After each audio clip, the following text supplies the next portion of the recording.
found guilty of murder in Texas, May 1998, and received the death penalty. Now, as his execution approaches, there are many doubts about this guilt. This is the case of Rodney Reed.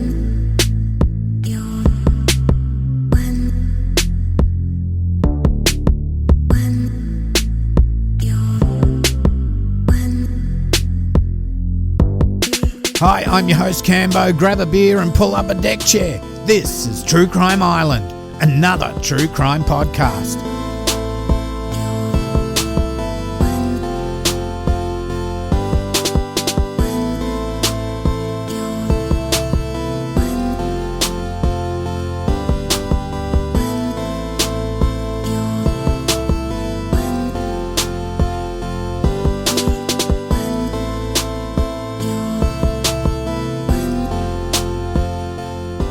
Hi Islanders, tonight is a bit of a different episode. I was watching Stephanie Harlow's YouTube channel the other night and she did a case about a guy on death row that's soon to be executed, but there are extreme doubts about his guilt.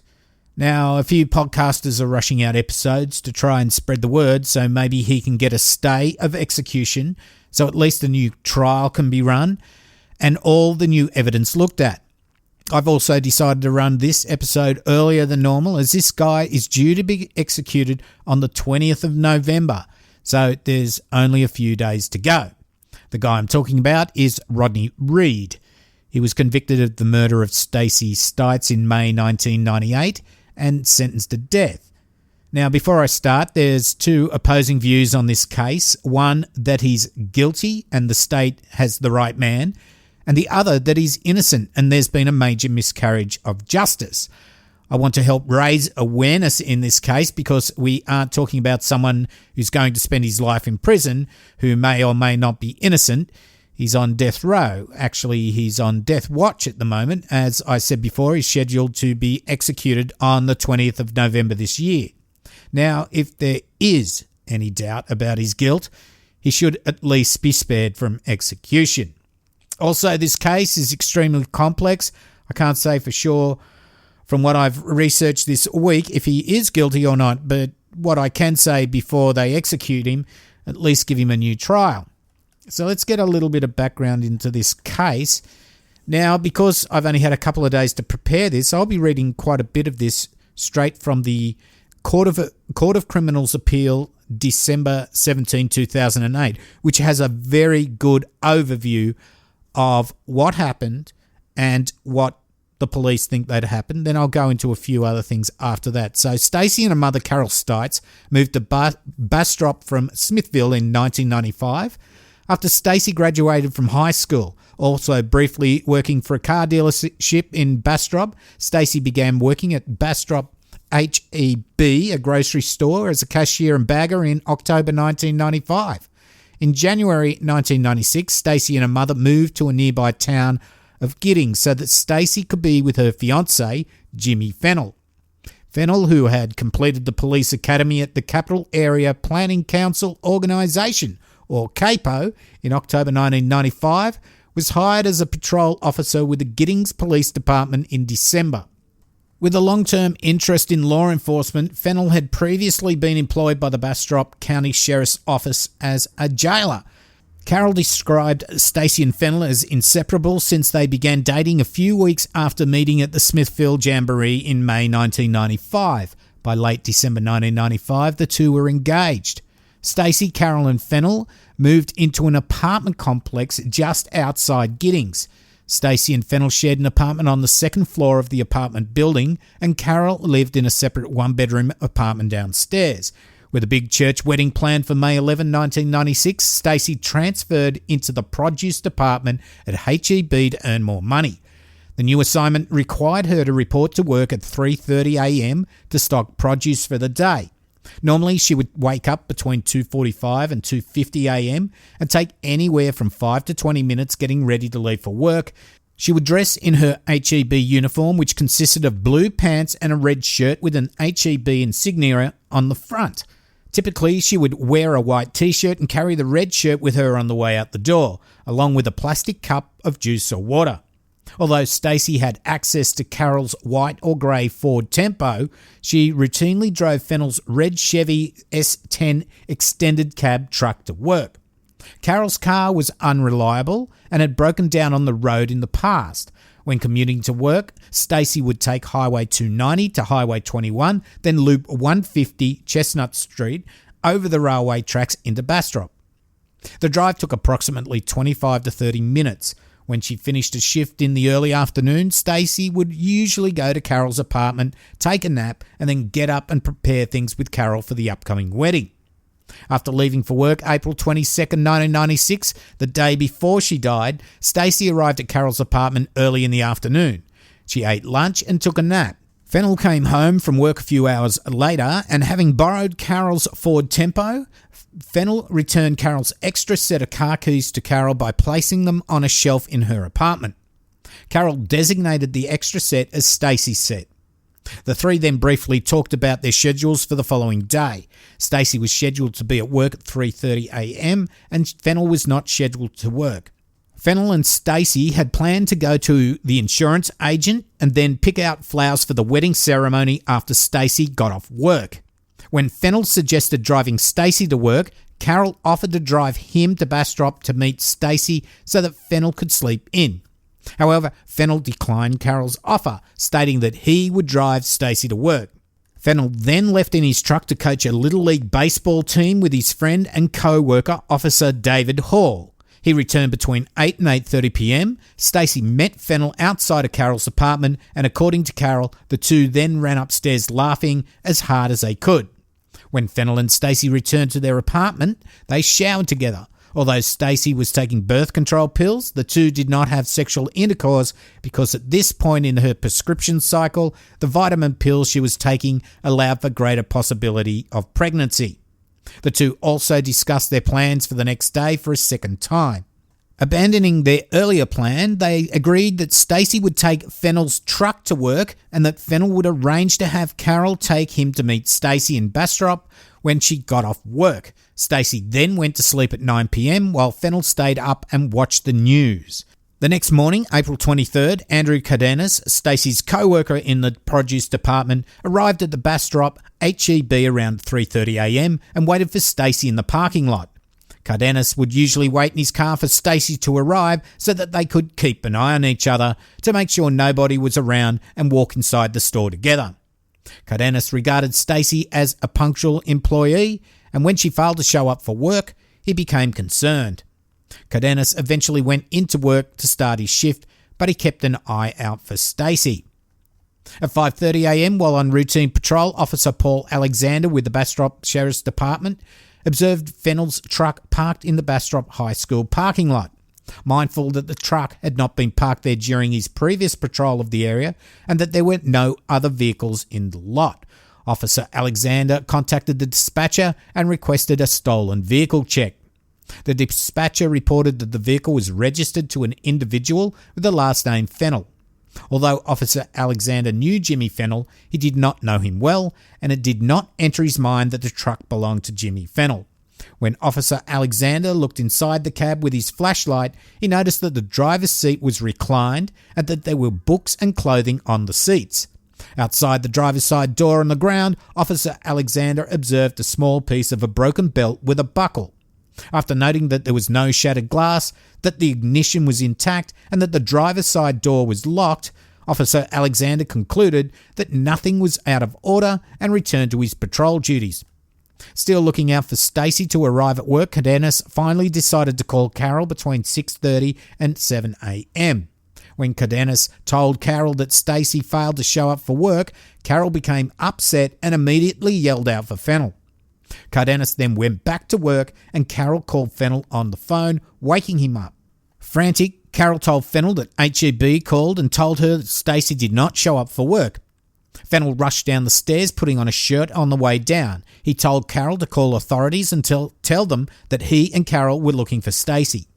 Carol had both sets of keys to her car, so Fennell took Stacey's set and drove to Bastrop in Carol's Tempo to look for Stacey. He drove to the HEB and then returned to Carol's apartment. He did not see any sign of Stacey or the truck. Meanwhile, officers with the Bastrop Police Department were looking for Stacey, and David Board, an investigator with the department, called Carol to ensure her that they were doing everything possible to locate Stacey. At approximately 9 a.m, the authorities received the missing persons report. Ed Samala, an investigator with the Bastrop Police Department, was dispatched to the Bastrop High School parking lot. Upon arrival, investigator Samala notified other law enforcement officers, including Board, of the truck's location and requested assistance. While numerous investigators from the Bastrop Police and Sheriff's Department were photographing the truck and other pieces of evidence, Officer Alexander was called back into work to explain why he ran the license plate on the truck earlier that morning and to write a report. The truck was later taken to a local tow shop and held until it could be transported to Austin so that members of the Texas Department of Public Safety Crime Laboratory, DPS Crime Lab, could process it for evidence. While the truck was at the tow shop in Bastrop, authorities requested Fennell's presence to identify items found in and outside of the truck. Fennell was specifically instructed not to touch anything and to peer into the cab and identify anything that was not supposed to be in the vehicle. Fennell observed several things in the truck that were out of ordinary. First, one of the tennis shoes that Stacey normally wore to work was on the floorboard of the passenger side of the truck. Second, there was a foamy substance resembling saliva on the carpet covering the hump over the truck's transmission. Third, there were broken pieces of green plastic in the console from the type of cup that Stacey usually took with her in the truck. Fourth, the driver's seat was laid back at a 45-degree angle. Fifth, the driver's seatbelt was still buckled. And sixth, there was a large smudge on the back window of the passenger side. Fennell also identified several items found outside the truck. First, there were carbon copies of checks from his checkbook. And second, regarding the piece of belt with the buckle attached, Fennell told investigators that it was part of the belt that Stacey normally wore to work. After this, Fennell returned to his apartment complex in Giddings. When the truck was delivered to the DPS garage in Austin, a crime scene team began to process it for evidence. The team stopped their initial overview of the truck when Stacey's body was discovered by Kenneth Osborne shortly before 3 p.m. on Bluebonnet Drive, located off FM 1141. Osborne, a real estate appraiser, was early for a 3 o'clock appointment and decided to drive on Bluebonnet Drive to pick some flowers for his wife. He spotted Stacey's body among some thorny brush in a ditch on the side of the road. When Osborne approached Stacey's body, he realised she was dead. He got back into his car, stopped at a house nearby, called the police, and then went back to Bluebonnet Road to wait for the police. John Barton, an investigator with the Bastrop County Sheriff's Department, was one of the first law enforcement officers to arrive at the scene. He covered Stacey's body with a green blanket to prevent the media circling above in a helicopter from taking photographs. He also closed off the crime scene and began to photograph the area and Stacey's body. Shortly thereafter, Bastrop authorities, joined by Texas Ranger L.T. Wardlow, who became the designated lead investigator assigned to work with both the Bastrop Police and Sheriff's Department, decided to call in DPS Crime Lab members to process the scene. The DPS crime scene team arrived in Bastrop from Austin at approximately 5:15 p.m. Karen Blakely, who specialised in DNA and serology, was designated the team leader by her co-worker, Wilson Young.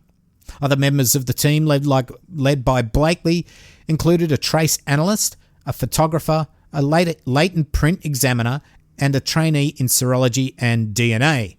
Detailing the condition of Stacey's body, Blakely noted that Stacey was missing a shoe and that her white sock was clean, indicating that she had not likely walked on an outside surface.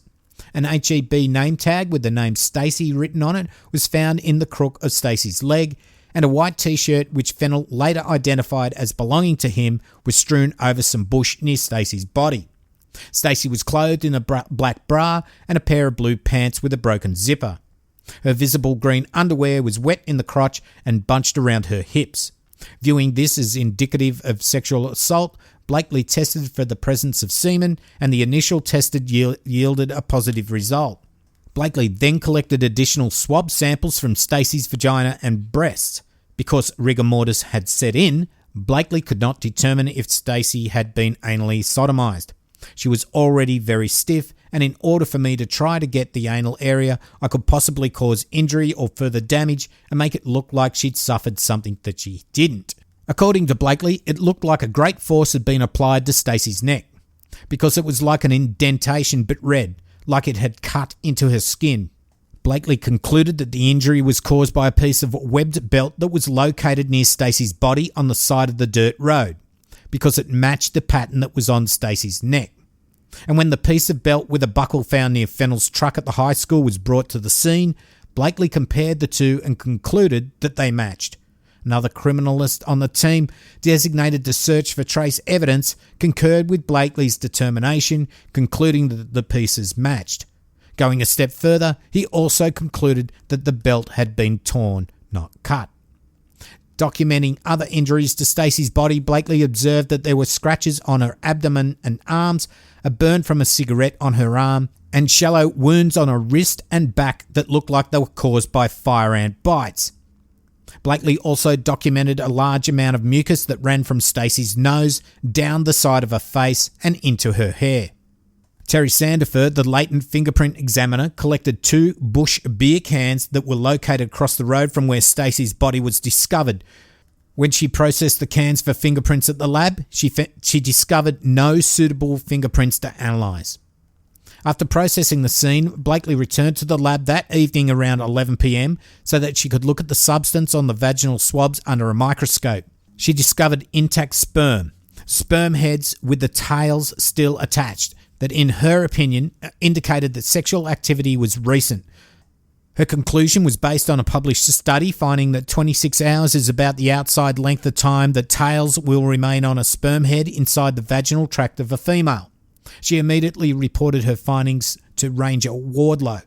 Ranger Wardlow viewed the presence of semen as a smoking gun, surmising that the evidence of sexual assault gave the perpetrator a motive to kill. Ranger Wardlow theorised that identifying the man who left the semen would lead to the discovery of Stacey's killer. Dr. Robert Bayardo, the Travis County medical examiner, conducted an autopsy on Stacey's body the following afternoon at 1:50. He estimated that Stacey died on the 23rd of April at 3 a.m, give or take a few hours, based on changes that occur in the body after death. Dr. Bayardo noticed that Stacey had pre- and post-mortem injuries. He differentiated between the two based on the absence of bleeding. Once the heart stops beating, there's no more bleeding and no more bruising. The burn, which Blakely believed was caused by a cigarette, occurred after Stacey died, as did several scratches. In Bayardo's opinion, although Stacey's skull showed no outward signs of injury, when Dr. Bayardo looked inside the skull, he documented multiple bruises that had the appearance of injury sustained by being struck on the head with the finger knuckles with a closed hand. Comparing the injury pattern on Stacey's neck with the pieces of webbed belt collected by authorities, Dr. Bayardo concluded that the belt was the murder weapon and that Stacey died as a result of asphyxiation caused by strangulation. He estimated that asphyxiation takes approximately 3 to 4 minutes and that a person becomes unconscious within 1 to 2 minutes. Because of evidence indicating sexual assault, Dr. Bayardo took vaginal swabs. Viewing the swabs under a microscope, he observed the presence of sperm with both heads and tails. This, according to Dr. Bayardo, indicated that the sperm had been introduced into Stacey's vagina quite recently. Continuing the sexual assault exam, Dr. Bayardo took rectal swabs. Viewed under a microscope, he identified several sperm heads without any visible tails, which led him to report the result of the test as negative. Sperm, according to Dr. Bayardo, breaks down much faster in the rectum than it does in the vagina because of the presence of other bacteria in the rectum. When conducting a visual exam of Stacey's rectal area, Dr. Bayardo noticed that her anus was dilated and that there were some superficial lacerations on the posterior margin. In his opinion, this was consistent with penile penetration, even though he did not entirely rule out the possibility that the presence of sperm in the anus was the result of seepage from the vagina. Utilising his education and experience about determining whether a particular injury occurred before or after death, Dr. Bayardo concluded that Stacey sustained the injury to her anus at or around the time of her death and that the penetration was therefore not consensual. So, that was a lot. Sorry about that. I read it out reasonably quick, but that's basically from the appeal document. So that's what they reckon went on. So how did Rodney Reed, born December 22nd, 1967 in Texas, get caught up in all of this? Well, Reed became a suspect in Stites' murder after he was arrested for kidnapping, beating, and attempting to rape and murder another 19-year-old woman, Linda Schluter. Schluter was abducted by Reed approximately 6 months after Stites' murder near both the route Stites typically took to work and the time she disappeared, 3 a.m. Moreover, Reed was regularly seen in this area by Bastrop police officers in the early morning hours, and his home was close to where both Stites and Schluter's vehicles were abandoned. Further, Reed's height is 6'2", aligned with the angle of the driver's seat in Fennell's truck. Now, when he was first interviewed over the death of Stacey, he told police he didn't know her and had never had any sexual relationship with her. Later, he would change his story to say he was in fact having a sexual relationship with her and had sex with her just 2 days before she was murdered. Now, he is a black man, and back in the day in Texas, it was not the thing to have a mixed-race relationship.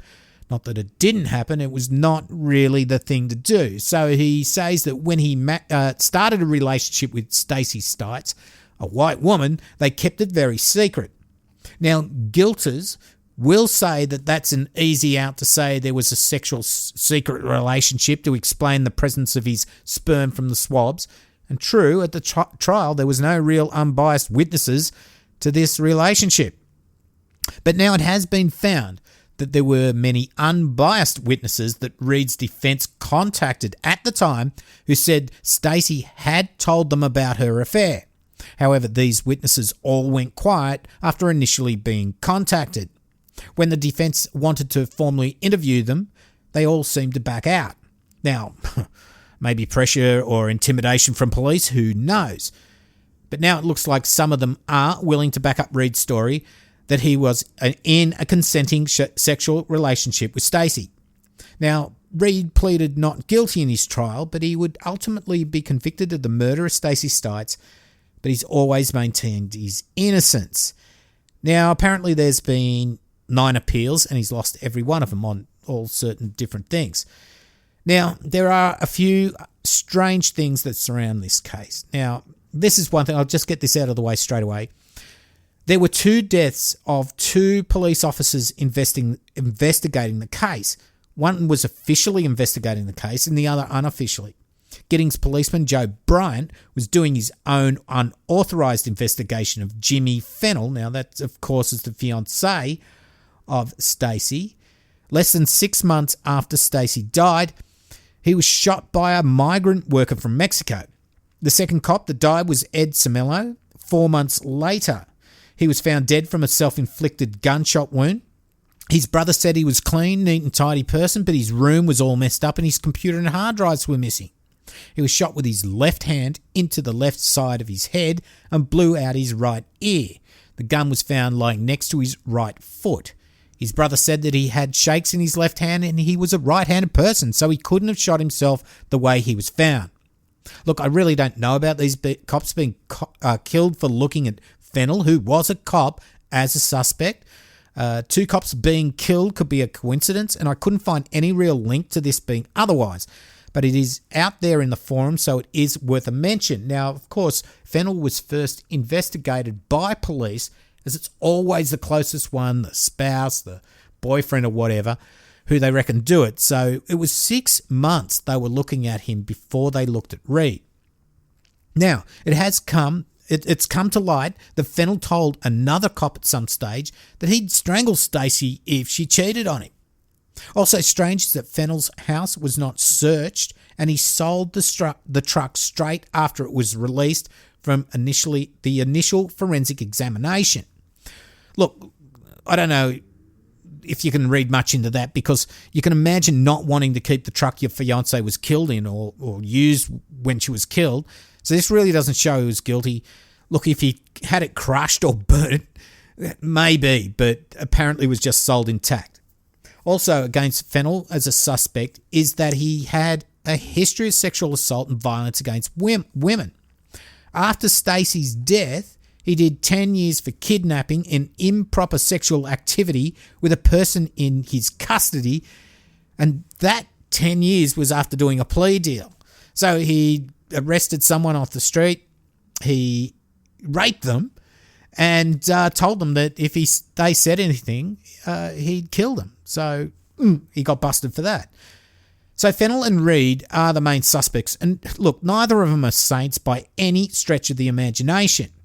Now, I want to read this from court records. Reed became a suspect in Stites' murder after he was arrested for kidnapping, beating, and attempting to rape and murder another 19-year-old woman. This was Linda Schluter, which I talked about before. Schluter was abducted by Reed approximately 6 months after Stites' murder, near the route Stites typically took to work, and the same time she disappeared, which was 3 a.m. Moreover, Reed was regularly seen in the area by Bastrop police officers in the early morning hours. I've said this before, but I'll just read through. And his home was close to where both Stites and Schluter's vehicles were abandoned. Of course, Reed's height was 6'2", and when you look at the way the seat was put back, it looks like that's how he could easily sit in it.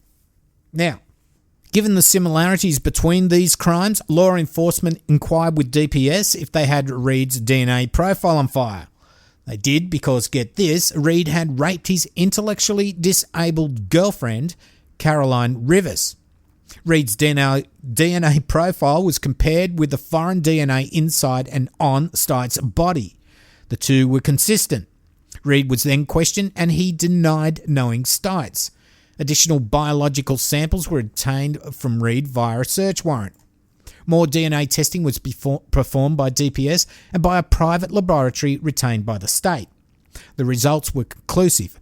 Reed could not be excluded as a foreign DNA contributor, but 99% of the world's population could be, and only one person in 24 to 130 billion people would have the same foreign DNA profile.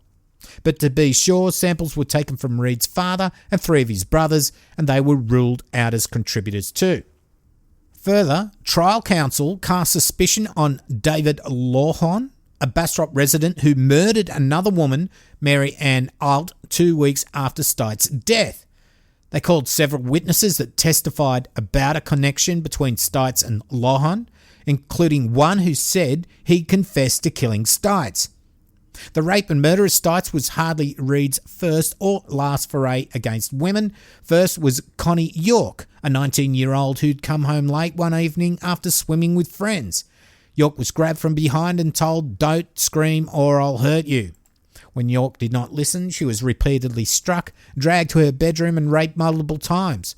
Reed was interviewed, and while he admitted that he knew York from high school, he denied raping her. When confronted with a search warrant for biological samples, Reed had an about face. He said, "Yeah, I had sex with her. She wanted it." The case went to trial for 4 years later, and Reed was acquitted. Next was A.W., a 12-year-old girl who was home alone, having fallen asleep on a couch after watching TV. A.W. awoke when someone began pushing her face into the couch and had blindfolded and gagged her. She was repeatedly hit in the head, called vulgar names, and orally, vaginally, and anally raped. The foreign DNA from A.W.'s rape kit was compared to Reed's. Reed was not excluded, and only 1 in 5.5 billion people would have the same foreign DNA profile from A.W.'s rape kit. Then came Lucy Iper, who Reed had met in high school and whom Reed began to date after her graduation. Iper had 2 children with Reed. Throughout their relationship, Reed physically abused her, including while she was pregnant, and raped her all the time, including one time in front of their 2 children. Afterwards, Reed began dating Caroline Rivers, the intellectually disabled woman. Rivers' caseworker noticed bruises on her body, and when asked about them, Rivers admitted that Reed would hurt her if she would not have sex with him. Later, her caseworker noticed that Rivers was walking oddly and sat down gingerly. Rivers admitted that Reed had, the prior evening, hit her, called her vulgar names, and anally raped her. The samples from Rivers' rape kit provided the link to Stites' murder. Shortly thereafter, and about 6 months before Stites' murder, Reed raped Vivian Harbottle underneath a train trestle as she was walking home. When she pleaded for her life for the sake of her children, Reed laughed at her. The foreign DNA from Harbottle's rape kit was compared to Reed. He could not be excluded, and only one person in 5.5 billion would be expected to have the same foreign DNA profile. Finally, and about 6 months after Stites' murder, Reed convinced 19-year-old Linda Schluter to give him a ride home at about 3:30 a.m. Reed led her to a remote area and then attacked her. After a prolonged struggle, Schluter asked Reed what he wanted, and Reed responded, "I want a blowjob." When Schluter told Reed that "you'll have to kill me before you get anything," Reed stated, "I guess I'll have to kill you then." Before Schluter could be raped, a car drove by and Reed fled.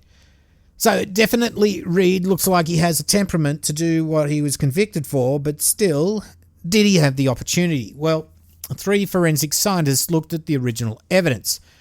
They found the evidence was medically and scientifically impossible. They say she died long before the state's case says she did. They say she may have been killed around 9 to 10 hours earlier. This is based on looking at the original crime scene video, which showed rigor mortis in the body of Stacey and the markings from post-mortem lividity, indicating Stacey had been slumped over face first for many hours before being dumped on her back in the bush. So this basically throws all the timelines of the prosecution way out. And if she was killed at that time, then Fennell says he was with her at home during this time. Also, this Dr. Bayardo character who did the initial autopsy, he was found to be doing autopsies all over the USA for payments. Now, what can be implied here is that he was able to be sort of like the go-to man if you needed the autopsy results to go a certain way. And he had the motivation to do the right thing by police, so to keep being used by them and in turn, of course, make more money.